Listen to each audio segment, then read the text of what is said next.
স্বামী স্ত্রীর সম্পর্কটা কেমন জানেন? স্বামী স্ত্রীর সম্পর্কটা হচ্ছে হাত আর চোখের মতো। হাত ব্যথা পেলে চোখ দিয়ে পানি ঝরে, আবার চোখ দিয়ে পানি ঝরলে হাত সেই পানি মুছে দেয়, ঠিক কিনা?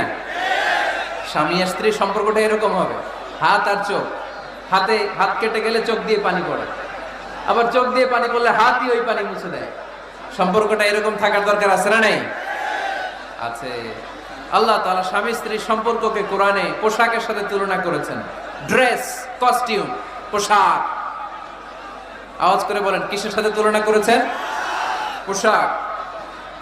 কেন পোশাকের সাথে তুলনা করলেন? কারণ পোশাক মানুষের লজ্জাস্থানের হেফাজত করে। ইট কভারস আওয়ার প্রাইভেটস। পোশাক, ড্রেস এন্ড কস্টিউম, এটা আমাদের লজ্জাস্থানকে ঢেকে রাখে, আমাদের ঈমান বাঁচায়। তেমনি স্বামী তার স্ত্রীর চরিত্র হেফাজত করে। স্ত্রী